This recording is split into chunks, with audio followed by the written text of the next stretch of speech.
Interaction with Oracle examples.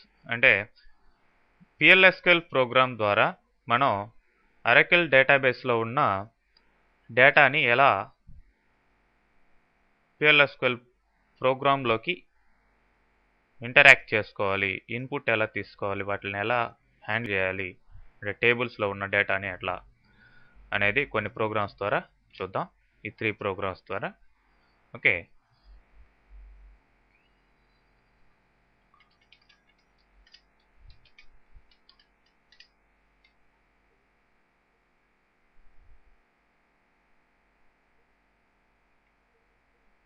So ఇప్పుడు first example చూడండి.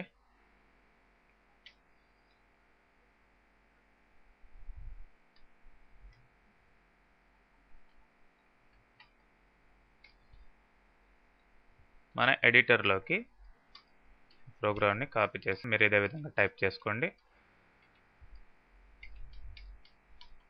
మరి ఇక్కడ 3 వేరియబుల్స్ తీసుకున్నామండి.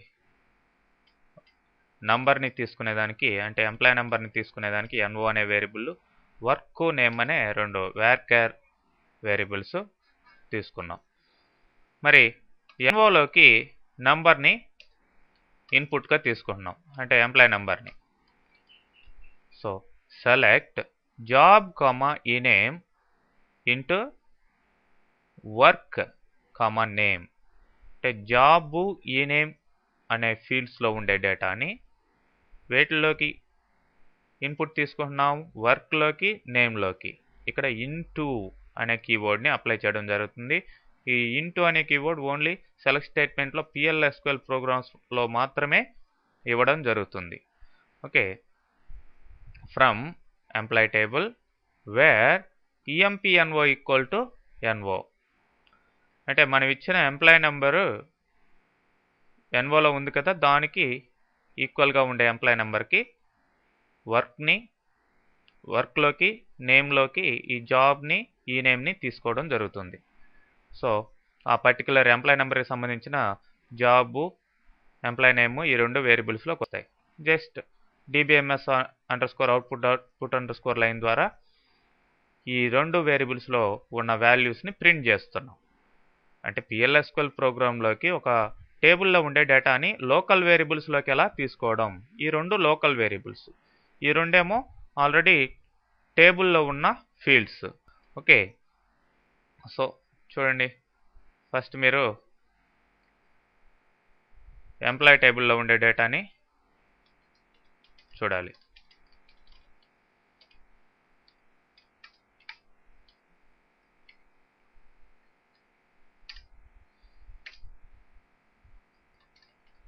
Select star from EMP.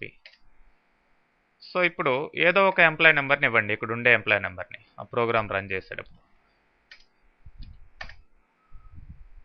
7934 last employee number ఇచ్చాం. సో ఈ ఎంప్లాయ్ నెంబర్కి మిల్లర్ అనేది నేము, జాబ్ అనేది క్లర్క్ అనేది job. So Miller is working as clerk అని మనకి మెసేజ్ రావడం జరిగింది PLSQL ప్రోగ్రాంలో మనం ఇచ్చిన DBMS స్టేట్మెంట్ ద్వారా. అలానే నెక్స్ట్ ప్రోగ్రామ్ చూసినట్లయితే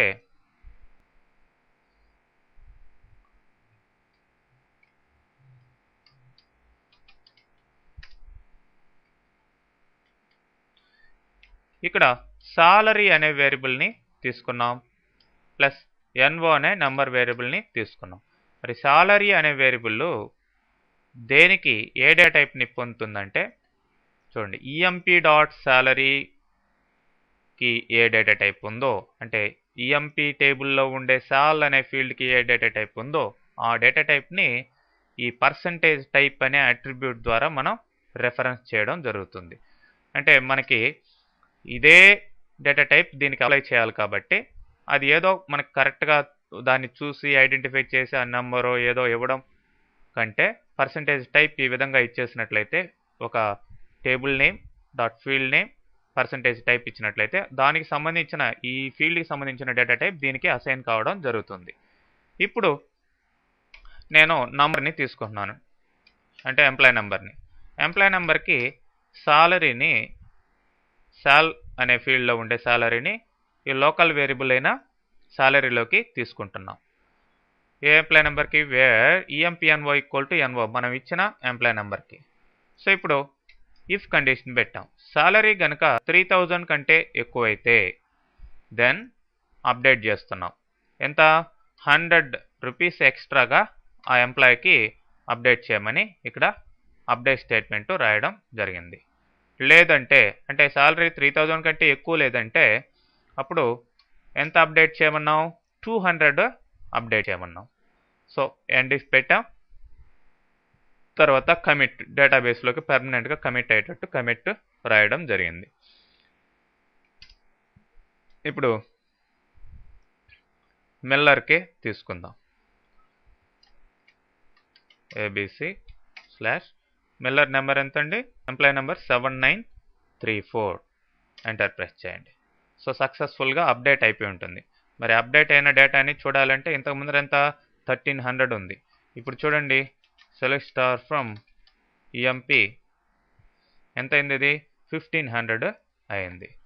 సో ఈ విధంగా 1500 ఎందుకు అయింది? మనం గ్రేటర్ దెన్ 3000 అయితే 100 అప్డేట్ చేయమన్నాం, 100 యాడ్ చేయమన్నాం, లేదంటే 200 యాడ్ చేయమన్నాం. సో ఇంతకు ముందర 1300 ఉంది కాబట్టి ఇప్పుడు 200 దీనికి యాడ్ కావడం జరిగింది. ఓకే, నెక్స్ట్ అదేవిధంగా ఇంకొక ఎగ్జాంపుల్ చూసినట్లయితే ఈ ఎగ్జాంపుల్కి ఫస్ట్ మీరు ఈ టేబుల్ని క్రియేట్ చేసుకోవాలండి. టెంప్ టేబుల్ని క్రియేట్ చేసుకోవాలి. దీంట్లో ఏముంటాయి? ఎంప్లాయ్ నెంబరు, సాలరీ, గ్రేడ్ ఉంటుంది. ఆ సాలరీని బట్టి మనం గ్రేడ్ని ఇక్కడ ఇవ్వాలి. ఏ గ్రేడా, బి గ్రేడా, సి గ్రేడా అని. సో టేబుల్ని క్రియేట్ చేస్తున్నాం, టెంప్ అనే టేబుల్ని. తర్వాత ఈ ప్రోగ్రామ్ ఎలా ఉంది?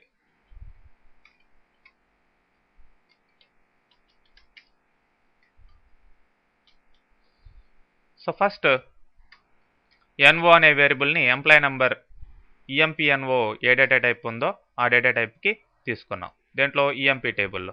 అదే ఈ సాల్ అనే వేరియబుల్ తీసుకున్నాం, అది ఎంప్లాయ్ టేబుల్లో ఉండే సాలరీ యొక్క డేటా టైప్ని పొందుతుంది. ఇట్లానే గ్రేడ్ జిఆర్ఏడి అనే వేరియబుల్ తీసుకున్నాం. ఈ జిఆర్ఏడి అనే వేరియబుల్ దేనికి ఏ డేటా టైప్ పొందుతుంది? టెంప్ టేబుల్లో ఉండే గ్రేడ్ ఫీల్డ్ యొక్క డేటా టైప్ పొందుతుంది అది. ఓకే, సో ఇప్పుడు నంబర్ని, ఎంప్లాయ్ నెంబర్ని తీసుకున్నాం. సో ఆ పర్టికులర్ ఎంప్లాయ్ నెంబర్కి ఈ సాల్ అనే వేరియబుల్లోకి సాలరీ తీసుకుంటున్నాం. ఆ ఎంప్లాయ్ యొక్క సాలరీని ఈ సాల్ అనే లోకల్ వేరియబుల్లోకి తీసుకుంటాం. తర్వాత మనం ఇప్పుడు గ్రేడ్ని ఫిక్స్ చేయాలి జిఆర్ఏడి అనే వేరియబుల్లోకి. ఏ గ్రేడు అనేది. If salary greater than 500 and salary అంటే ఈ సాల్లో ఉండే salary greater than 500 and less than 2000 అయితే గ్రేడ్ ఏమవుతుంది? ఈ గ్రేడ్ అనేది క్యారెక్టర్ డేటా టైప్ కాబట్టి సి అని ఇచ్చాం. గ్రేడ్లోకి సి అనేది ఇచ్చాం. లేదంటే 2000, 4000 ఈ రేంజ్లో ఉంటే బి గ్రేడ్గా వెళ్తుంది. ఈ రెండు కండిషన్లు కాకపోతే ఎల్స్లో ఏ అనేది గ్రేడ్గా వెళ్తుంది.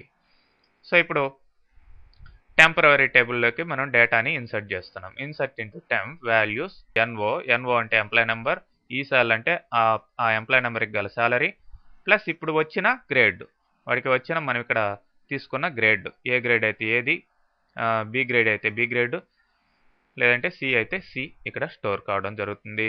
సో డేటాబేస్ని కమిట్ చేస్తున్నాం. So temporary table already create చేసాం. నేను ప్రతి ప్రోగ్రామ్ని కూడా ఏబీసీ అనే ప్రోగ్రాంలోనే, ఏబీసీ అనే ఫైల్లోనే టైప్ చేస్తున్నాను కాబట్టి దాన్నే రన్ చేస్తున్నాను. మీరు ఒక్కొక్క దానికి ఒక్కొక్క పేరు పెట్టుకొని సేవ్ చేసుకోండి మీరు టైప్ చేసేటప్పుడు. సో ఇప్పుడు నేను స్మిత్కి గ్రేడ్ని తీసుకోబోతున్నాను. 7369 ఇస్తున్నాను. Successfully completed. మరి ఇప్పుడు ఈ గ్రేడ్స్ అన్నీ ఎక్కడ ఉంటాయి? టెంపరరీ టేబుల్లో ఉంటాయి. చూడండి, select star from temp, C grade రావడం జరిగింది మనం ఇచ్చిన ప్రోగ్రామింగ్ కండిషన్ ప్రకారం. సాలరీ 800, అండ్ ఎంప్లాయీ నెంబర్ దీంట్లో స్టోర్ అయ్యాయి. ఈ విధంగా మనం డేటాబేస్ తోటి అంటే టేబుల్స్లో ఉన్న డేటాని తీసుకొని వాటితోటి ప్రోగ్రామింగ్ని చేయడం ఎలా, PLSQL ప్రోగ్రామింగ్ని అనేది శాంపిల్గా